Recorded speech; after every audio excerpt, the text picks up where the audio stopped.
Hello friends, नमस्ते, अस्सलाम वालेकुम। और इस उम्मीद के साथ कि आप जहां होंगे हंसते बसते और मुस्कुराते होंगे। आज की शानदार वीडियो का आगाज़ करते हैं, जो कि है top interesting facts about Indian railway. वैसे तो जितना कंटेंट इंडियन रेलवेज़ के बारे में देख चुके हैं, अच्छी खासी मालूमात भी हो चुकी है, लेकिन फिर भी एक इतना बड़ा अदारा है, दुनिया का चौथा बड़ा रेल नेटवर्क है, जो नंबर ऑफ़ पैसेंजर्स के हिसाब से दुनिया में पहले नंबर पर आने वाला अदारा है। तो फिर यकीनी तौर पर कुछ ना कुछ नया इंटरेस्टिंग ज़रूर सुनने और देखने को मिलेगा। तो इस वीडियो को आगाज़ करते हैं, लेकिन उससे पहले रिक्वेस्ट है, चैनल पर फर्स्ट टाइम आए और कंटेंट पसंद आए तो वीडियो को लाइक और चैनल को सब्सक्राइब करना मत भूलिएगा।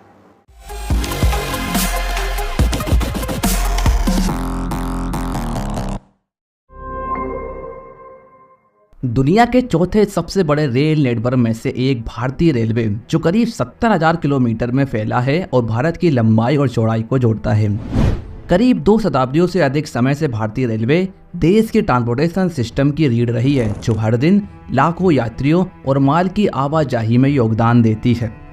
मुंबई की हलचल भरी सड़कों से लेकर हिमालय के शान नज़ारों तक भारतीय रेलवे ने देश के इतिहास और संस्कृति को आकार देने में एक खास भूमिका निभाई है। आज भारतीय रेलवे ने स्टीम लोकोमोटिव से लेकर वंदे भारत एक्सप्रेस ट्रेनों तक कई तकनीकी उन्नति देखी है, जो इसे दुनिया की सबसे कुशल और वर्ल्ड क्लास रेल सिस्टम में से एक बनाती है। पर दोस्तों, सवाल ये है कि जो हमारी वर्ल्ड क्लास भारतीय रेलवे है, वो पैसे कैसे कमाती है, उसके लिए सबसे बड़ा खर्च क्या है और भारतीय रेलवे के चैलेंजेस क्या क्या हैं। आइए जानते हैं भारतीय रेलवे से जुड़े इन सभी सवालों के जवाब। पर उसके लिए वीडियो को लास्ट तक देखें और पसंद आए तो चैनल को सब्सक्राइब जरूर करें, क्योंकि ये आपके लिए तो बिल्कुल फ्री है, पर उससे हमारी काफ़ी मदद होती है, इसलिए सब्सक्राइब जरूर करें। तो बिना किसी देरी के शुरू करते हैं आज की वीडियो। दोस्तों, 1853 से चली आ रही अपनी समृद्ध विरासत के साथ भारतीय रेलवे ने पिछले कुछ सालों में देश की बदलती जरूरतों के हिसाब से खुद को ढालते हुए काफी विकास किया है। भारतीय रेलवे ने स्टीम इंजनों से लेकर हाई स्पीड इलेक्ट्रिक ट्रेनों तक कई तकनीकी प्रगति देखी है, जिसने इसे दुनिया की सबसे कुशल और वर्ल्ड क्लास रेल सिस्टम में से एक बना दिया है। भारतीय रेलवे साल 2023 तक साइज के हिसाब से चौथी सबसे बड़ी नेशनल रेलवे सिस्टम को मैनेज करती है, जिसकी रनिंग ट्रैक की लंबाई 1,04,647 किलोमीटर और रूट की लंबाई है 68,426 किलोमीटर। इसमें से अप्रैल 2024 तक 63,456 किलोमीटर इलेक्ट्रीफाइड है। करीब 1.2 मिलियन से अधिक एम्प्लॉय के साथ भारतीय रेलवे दुनिया का 9वां सबसे बड़ा एम्प्लॉयर और भारत का दूसरा सबसे बड़ा एम्प्लॉयर है। और ये बात तो सभी जानते हैं कि इस बार भारतीय रेलवे का जो बजट पेश हुआ था, वो अब तक का सबसे बड़ा रेलवे बजट है, जो कि 2.41 लाख करोड़ रुपए है। बुनियादी ढांचे के विकास के मामले में भारतीय रेलवे ने वित्तीय वर्ष 2023 से 24 में 5,100 किलोमीटर में नए ट्रैक्स बिछाए हैं। इस बीच करीब 14 किलोमीटर ट्रैक डेली बिछाए गए हैं और अब वित्तीय वर्ष 2024 से 25 में ट्रैक बिछाने की क्षमता 16 किलोमीटर प्रति दिन तक बढ़ाने का टारगेट है। आज भारत में मेड इन इंडिया पहल के तहत वंदे भारत एक्सप्रेस ट्रेन बनाई जाती है, जो चेन्नई की इंटीग्रल कोच फैक्ट्री में बनती है, जबकि जल्द ही महाराष्ट्र में लातूर, कर्नाटक में बेंगलुरु और पश्चिम बंगाल के उत्तरपाड़ा में भी वंदे भारत एक्सप्रेस ट्रेन बनने वाली है। वंदे भारत एक्सप्रेस के अलावा भारत में वंदे भारत मेट्रो भी चलाई जानी है, जिसका ट्रायल जल्द ही शुरू होने वाला है। इसके अलावा भारत में made in India bullet train पर भी वर्क चल रहा है, जिसे जल्द ही कंप्लीट किया जाना है। दोस्तों, भारतीय रेलवे में से कुछ ट्रेनें इलेक्ट्रिसिटी पर चलती हैं और कुछ ट्रेन डीजल पर। ये इलेक्ट्रिसिटी ट्रेनें बुनियादी ढांचे की कंडीशन के कारण स्पीड लिमिट के बावजूद भारत में रेल ट्रांसपोर्टेशन की क्वालिटी और स्पीड में सुधार कर रही है। इसलिए हमारा जो टारगेट है कि कार्बन फुटप्रिंट कम करने के लिए साल 2024 में सारी ट्रेनों को इलेक्ट्रिक बना लिया जाए, जिसमें इलेक्ट्रिक इंफ्रास्ट्रक्चर, ओवरहेड वायर्स और इलेक्ट्रिक लोकोमोटिव भी बनाए जाएंगे। आपको बता दें, इलेक्ट्रिक इंजन डीजल इंजन से ज़्यादा एफिशिएंट होते हैं और रिपोर्ट्स के मुताबिक इलेक्ट्रिफिकेशन की वजह से हम हर साल 30,000 करोड़ रुपए बचा सकते हैं। वहीं टेक्नोलॉजी की बात करें तो सिर्फ इलेक्ट्रिक ट्रेन के अलावा इस साल के लास्ट तक हाइड्रोजन पावर ट्रेन देखने को मिल सकती है, क्योंकि रेल मंत्री अश्विनी वैष्णव के मुताबिक हाइड्रोजन फ्यूल सेल का इस्तेमाल करके हाइड्रोजन पावर ट्रेन के डेवलपमेंट के लिए एक परियोजना को पायलट प्रोजेक्ट के रूप में लिया गया है।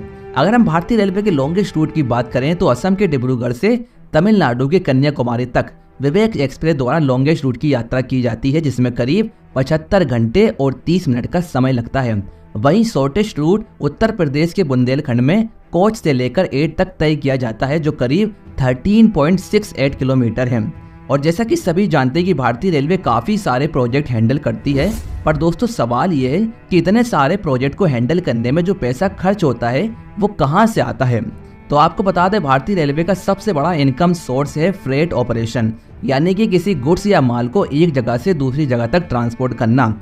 जबकि दूसरा सोर्स है पैसेंजर रेवेन्यू, यानी कि यात्रियों द्वारा टिकट की बिक्री।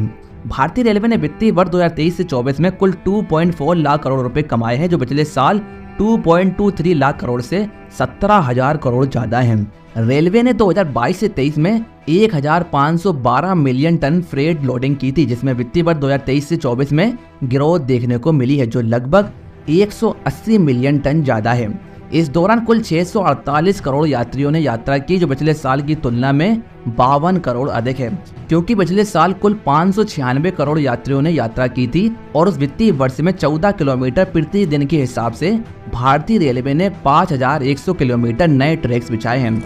वहीं महाराजा एक्सप्रेस भारतीय रेलवे की एक फ्लैगशिप लग्जरी ट्रेन है, जिसके टिकट कुछ लाख के होते हैं। इसके अलावा Deccan odyssey, palace on wheel जैसी दूसरी फ्लैगशिप टूरिस्ट ट्रेन के थ्रू भारतीय रेलवे करीब 150 करोड़ रुपए कमाती है। इसके अलावा पीक सीजन में रेलवे द्वारा स्पेशल ट्रेनें भी चलाई जाती हैं, जिससे पैसेंजर के बढ़ते लोड को हैंडल किया जाता है और इन सब से रेलवे करीब 900 करोड़ रुपए कमाती है। और सबसे जरूरी बात यह है कि अगर लोग सफर ना भी करें तो भी रेलवे पैसे कमाती है, क्योंकि जब भी हम ऑनलाइन टिकट बुक करते हैं तो उसमें 20 या 30 रुपए कन्वीनियंस फीस कटती है, और ऐसे में अगर किसी कारणवश हमने टिकट को कैंसिल कर दिया तो वो कन्वीनियंस फीस वापस नहीं आती। तो इस फीस से भारतीय रेलवे 600 करोड़ से ज्यादा कमाती है। इसके अलावा रेलवे स्टेशन पर लगने वाली एड से, कैंटीन से और पेंट्री सर्विस जैसी दूसरी सर्विस के थ्रू रेलवे करोड़ों पैसे कमाती है। पर सवाल यह है कि हमारी भारतीय रेलवे पैसों तो खूब कमा लेती है, लेकिन उन पैसों को खर्च कहाँ करती है और उसके चैलेंजेस क्या क्या हैं। तो वर्तमान में भारतीय रेलवे 1 रुपये कमाने के लिए 98 पैसे खर्च करती है, जो साल 2021 में 107.39% चला गया था। यानी कि साल 2021 में 1 रुपये कमाने के लिए 1.07 रुपये खर्च होते थे। अगर हम वित्तीय वर्ष 2024 से 25 के बजट में भारतीय रेलवे के सबसे बड़े खर्च की बात करें तो इसमें स्टाफ कॉस्ट, फ्यूल कॉस्ट और कैपिटल एक्सपेंडिचर मिलाकर कुल 4,16,037 करोड़ खर्च होने का अनुमान है। अगर हम स्टाफ कॉस्ट की बात करें तो staff cost per 1.17 lakh crore रुपए खर्च होने का अनुमान है, जिसमें वेजेस यानी कि वेतन और पेंशन एक्सपेंसेस शामिल है। वहीं फ्यूल कॉस्ट की बात करें तो इसमें डीजल और इलेक्ट्रिसिटी कॉस्ट शामिल है, जिसमें डीजल कॉस्ट पर 10,735 करोड़ रुपए और इलेक्ट्रिसिटी कॉस्ट पर 23,102 करोड़ रुपए खर्च होने का अनुमान है। और बात करें कैपिटल एक्सपेंडिचर की तो कैपिटल एक्सपेंडिचर पर कुल 2,65,200 करोड़ रुपए खर्च होने का अनुमान है, जिसमें नई लाइनों का निर्माण, लाइन की डबलिंग, गेज कन्वर्जन, पुराने ट्रैक्स की जगह नए ट्रैक्स का इंस्टॉलेशन, यात्रियों को बेहतर फैसिलिटी प्रोवाइड करने के लिए passenger amenities, safety system, station redevelopment और मौजूदा लाइनों की ऑपरेटिंग कॉस्ट को कम करने और एफिशिएंसी को इम्प्रूव करने के लिए लाइनों का इलेक्ट्रिफिकेशन शामिल है। तो दोस्तों, भारतीय रेलवे सबसे ज्यादा खर्च जिस चीज पर कर रही है वो है कैपिटल एक्सपेंडिचर, जो एसेट एक्विजिशन, कंस्ट्रक्शन और रिप्लेसमेंट पर फोकस है, जिसे जनरल रेवेन्यू, रेलवे के इंटरनल रिसोर्सेज और निर्भया फंड से पूरा किया जाता है। वित्तीय वर्ष 2024 से 25 में रेलवे का total net revenue expenditure 2,78,500 crore रुपए एस्टिमेट किया गया है। दोस्तों, इतना पैसा खर्च होने के साथ ही नई अपॉर्चुनिटीज भी मिल रही है, जिसमें सबसे पहले आता है भारतीय रेलवे का डेडिकेटेड फ्रेट कॉरिडोर प्रोजेक्ट। इस प्रोजेक्ट के तहत फ्रेट ट्रेनों के लिए नए ट्रैक बनाए जाएंगे, साथ ही उनकी जो माल रखने की कैपेसिटी है उसे भी बढ़ाया जाएगा। तो इसकी मदद से फ्रेट ट्रेनों की रफ्तार और क्षमता दोनों ही बढ़ने वाली है और इससे ट्रेड को बढ़ावा मिलेगा। और जैसा कि मैं बता चुका हूं कि भारतीय रेलवे का सबसे ज्यादा रेवेन्यू जनरेट फ्रेट ट्रांसपोर्ट से होता है। ऐसे में जब ये प्रोजेक्ट कंप्लीट हो जाएगा तो इससे भारतीय रेलवे को काफी ज्यादा मदद मिलने वाली है। वर्तमान में इस प्रोजेक्ट के तहत 2 कॉरिडोर पर काम चल रहा है, जिसमें से एक है ईस्टर्न डेडिकेटेड फ्रेट कॉरिडोर और दूसरा है वेस्टर्न डेडिकेटेड फ्रेट कॉरिडोर, जबकि कुछ कॉरिडोर अभी प्रपोज्ड हैं। दोस्तों, फ्रेट ट्रांसपोर्टेशन भारतीय रेलवे के लिए सबसे ज्यादा फायदेमंद है, लेकिन इससे कम विकास दर और बाजार हिस्सेदारी में गिरावट जैसी चुनौतियों का सामना करना पड़ता है। एग्जाम्पल के तौर पर अप्रैल से जुलाई 2023 तक माल ढुलाई की मात्रा में 1% की एनुअल ग्रोथ और रेवेन्यू में 3% की एनुअल ग्रोथ रही है, जो इंडियन इकोनॉमी की 7% विकास दर से काफी कम है। इसके अलावा भारत के फ्रेट बिजनेस में भारतीय रेलवे का मॉडल शेयर लगभग 27% तक कम हो चुका है, जो भारत की स्वतंत्रता के समय 80% से अधिक हिस्सेदारी से काफी कम है। वहीं भारतीय रेलवे को रोड ट्रांसपोर्ट से कड़ी चुनौतियां मिल रही हैं, क्योंकि रेल ट्रांसपोर्ट की तुलना में रोड ट्रांसपोर्ट तेज गति से बढ़ रहा है। वर्तमान में 70% गुड्स का ट्रांसपोर्टेशन रोड्स द्वारा होता है, जिससे जाम की समस्या बढ़ जाती है और फिर गुड्स के ट्रांसपोर्ट में लगने वाला समय भी बढ़ जाता है। इसलिए इस ट्रांसपोर्ट को रेल और वाटरवेज पर शिफ्ट करने की जरूरत है और इसीलिए डेडिकेटेड फ्रेट कॉरिडोर का बनना बेहद ज्यादा जरूरी है। और जो हाईली सैचुरेटेड ट्रंक रूट है, उन रूट के लिए नए ट्रैक का निर्माण भी जरूरी है। इसके अलावा गति शक्ति मास्टर प्लान और नेशनल लॉजिस्टिक पॉलिसी भी भारतीय रेलवे के लिए जरूरी है। रेल केंद्रित मल्टी मॉडल लॉजिस्टिक को प्राथमिकता देती है, औद्योगिक संपर्कों को सुविधाजनक बनाती है और सप्लाई चेन एफिशिएंसी को बढ़ाती है। इसके साथ ही 1999 में कोंकण रेलवे द्वारा शुरू की गई roll on roll of service, modern rolling stock, online portal and single window concept, infrastructure में इन्वेस्टमेंट और प्राइवेट सेक्टर के साथ पार्टनरशिप जैसी पहल भारतीय रेलवे के लिए बेहद जरूरी है। इन पहल का मकसद फ्रेट ट्रांसपोर्ट में रेल की हिस्सेदारी बढ़ाना, भीड़ भाड़ को कम करना, स्पीड और रिलायबिलिटी बढ़ाना और कार्बन उत्सर्जन को न्यूनतम करके पर्यावरणीय स्थिरता को बढ़ावा देना है। और यदि हम रेल कंपनियों को मिलने वाली शिकायतों की बात करें तो इसमें स्टेशन और ट्रेनों का गंदा होना, फूड की क्वालिटी बेकार होना, सामान की चोरी और यात्रियों की सुरक्षा, ट्रेनों का डिले और कैंसिल होना और कभी कभी रेलवे स्टाफ द्वारा बुरा बर्ताव होना, ये सब कुछ कॉमन कंप्लेन है जो रेल कंप्लेन को सबसे ज्यादा मिलती है। तो इन सारी समस्याओं का सॉल्यूशन होना चाहिए, जिसके बाद भारतीय रेलवे पैसेंजर को बेस्ट सर्विस प्रोवाइड कर सकेगा। इसी के साथ वीडियो को एंड करते हैं, मिलते हैं नेक्स्ट वीडियो में, तब तक के लिए जय हिंद। क्या बात है जी, बहुत ही ज़बरदस्त और बहुत ही बेहतरीन जानकारी इस वीडियो में दी जा रही थी और मुख्तलिफ फैक्ट्स के ऊपर बात की जा रही थी।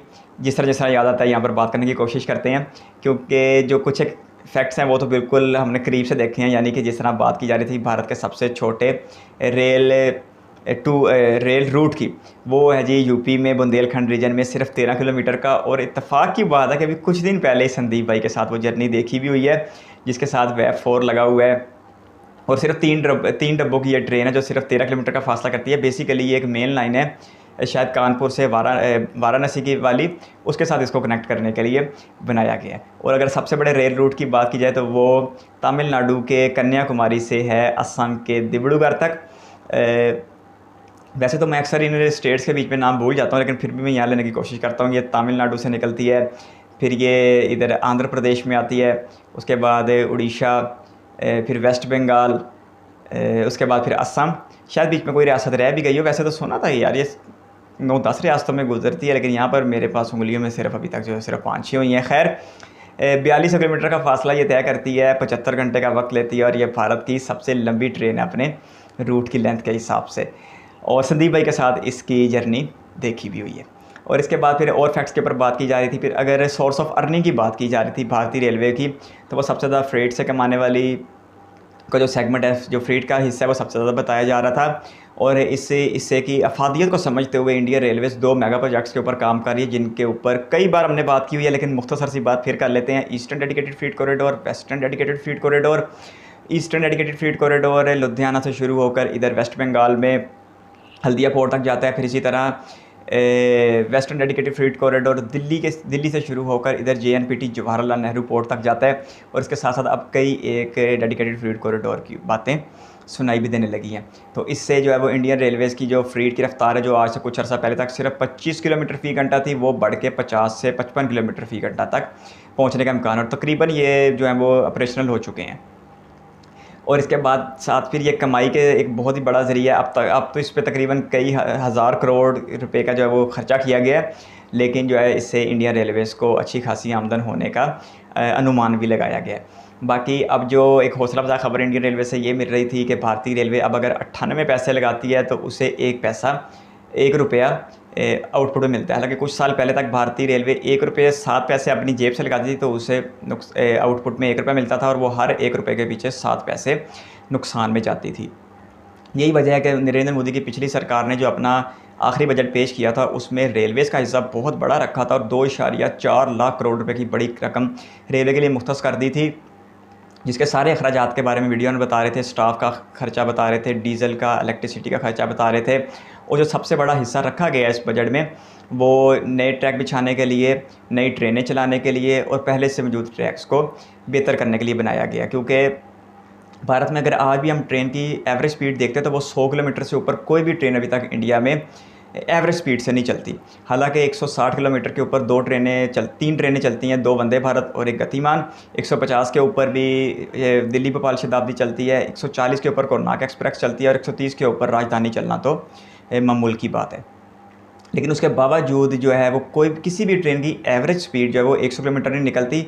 95 या 96 से दिल्ली से वाराणसी वाली वंदे भारत की एवरेज स्पीड निकल के आती है और ये भारत में ट्रेनों की सबसे तेज़ तरीन रफ्तार है। तो अगर आप राजधानी, दुरंतो, शताब्दी की एवरेज स्पीड निकाल के निकलते हैं तो वो 80 से 90 के बीच में कहीं निकल के आती है। तो ऐसे में लोकोमोटिव तो हैं, वेब 7, वेब 5 जो 180-160 तक रूटीन से चलते हैं, यानी जा सकते हैं, लेकिन वो ट्रैक के अपग्रेड ना होने की वजह से और ट्रैक के काबिल ना होने की वजह से वो जो है वो रफ्तार हासिल नहीं की जा सकती। तो इसी ज़रूरत को मद्देनज़र रखते हुए अश्विनी वैष्णव जो भारतीय रेलवे मिनिस्टर हैं, वो ख़ास तौर पर ट्रैक्स की अपग्रेडेशन के ऊपर बहुत ज़्यादा तवज्जो दे रहे हैं। तो ऐसे में फिर जब ट्रैक अपग्रेड होंगे तो फिर यकीनी तौर पर रफ्तार जो है वो बढ़ी जाएगी। वंदे भारत 180 के ऊपर ट्रायल किया हुआ है, वो जब चाहे 180 के ऊपर चला लें, 160 के ऊपर वो दिल्ली से आगरा के बीच चल भी रही है। तो इससे जो है वो एवरेज स्पीड बेहतर हो जाएगी। बाकी अगर कंप्लेंट्स की बात की जाए तो साफ़ सफाई का इशू रहता है, बिल्कुल रहता है। इंडिया रेलवेज़ में जनरल क्लास में, स्लीपर क्लास में साफ़ सफाई का बहुत ज़्यादा इशू रहता है और जनता ही है जो अपनी ट्रेनों को खुद ख़राब करती है। बाकी कुछ एक लोग हैं जिनकी वजह से पूरा निज़ाम, पूरा समाज अच्छा खासा मुतासर हो जाता है। ख़ास तौर पर ये जो लोग गुटखा खाते हैं, पान वगैरह खाते हैं, या कुछ लोग बिला वजह थूकने की आदत रखते हैं, तो ऐसे लोगों की वजह से जो है फिर वो पूरे जो बाकी मुसाफिर हैं उन्हें भी तकलीफ़ का सामना करना पड़ता है और फिर एक रवाज सा बन निकलता है, यानी कि देखा देखी फिर जो है लोग डिसिप्लिन को फॉलो करना छोड़ देते हैं। बाकी फिर एक और कंप्लेन बता रहे थे कि ट्रेनों में रश बहुत ज़्यादा होता है। हालांकि 13,000 पैसेंजर ट्रेनें डेली चलाई जाती हैं, लेकिन उसके बावजूद जो जनरल क्लासेस हैं वो भर भर के जाती हैं। ख़ास तौर पर यूपी और बिहार वाली लाइन पे ऊपर चलने वाली जो जनरल क्लास ट्रेनें हैं, उनकी जनरल क्लास में सफ़र करना एक बहुत ही मुश्किल काम है, बल्कि मैं तो ये कहूँगा कि गैर इंसानी सूरत हाल पैदा हो जाती है सफ़र के दौरान जनरल क्लास में, इस खित्ते में, यूपी और बिहार के खित्ते में। हालांकि 13,000 ट्रेनें चलाने के बावजूद जो है वो रश कम होने का नाम नहीं ले रहा, क्योंकि सवारियाँ बहुत ज़्यादा हैं और कमोबेश कोई 40 से 240 मिलियन से 250 मिलियन, यानी कि 2 करोड़ 40 लाख से 2.5 करोड़ के बीच जो लोग हैं वो डेली ट्रेनों के ऊपर सफ़र करते हैं। तो इसके बावजूद जो है वो 13,000 ट्रेनें होने के बावजूद भी ये नंबर थोड़ा रह जाता है। अगर सालाना बुनियादों पर बात करें तो यहाँ तो वीडियो और कई 6.5-7 करोड़ के 6.5-7 अरब के करीब बता रहे थे, लेकिन कई एक फैक्ट्स में तो इसे तादाद को 7.5-8 अरब तक भी बताया गया, जो एक साल में जो ट्रेनों के ऊपर लोग सफ़र करते हैं। बाकी फैक्ट्स सारे बड़े ज़बरदस्त बता रहे थे। अब जो फ़िलहाल मेरे दिमाग में आया वो मैं आपके साथ शेयर भी कर रहा हूँ।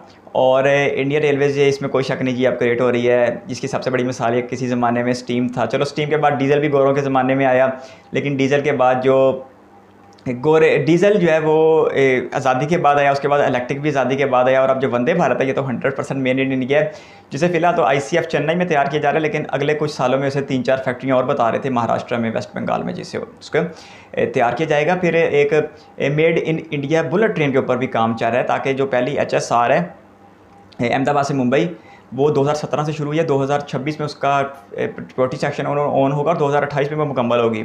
तो भारतीय सरकार को इस चीज़ का इदराक हो चुका है कि दूसरे मुल्कों पर भरोसा करते हुए, क्योंकि वो जापान तैयार कर रहा है, दूसरे मुल्कों पर भरोसा करते हुए अगर भारत में लंबे नेटवर्क बिछाने हैं बुलेट ट्रेन के, तो फिर वो मुमकिन नहीं है किसी दूसरे मुल्क के सहारे के साथ। तो इंडिया ने अब बड़ी तेज़ी के साथ made in India bullet train के ऊपर काम करना शुरू कर दिया है। तो जिस तरह वंदे भारत कामयाब हुई है, यकीनी तौर पर एक दिन भारत में HSR भी बन जाएगी, क्योंकि 180 तक तो इसका भी ट्रायल हो गया है। और वो जो कोई भी ट्रेन जब वो 200 किलोमीटर से ऊपर निकलती है तो वो HSR के स्टैंडर्ड पर पहुंच जाती है। लेकिन जो ये बन रही है मुंबई अहमदाबाद वंदे भारत, इसकी ऑपरेटिंग स्पीड 320 किलोमीटर होगी, जबकि इसकी मैक्सिमम स्पीड 350 किलोमीटर होगी। तो काफ़ी सारे फैक्ट्स थे जो अब जेहन में आए वो आपसे शेयर कर लिए। बाकी वीडियो देख के बहुत अच्छा लगा। आप किस तरह का कंटेंट देना चाहते हैं कमेंट बॉक्स में अपनी राय दे सकते हैं। इस वीडियो को यहाँ तक देखने के लिए आपका बहुत बहुत शुक्रिया।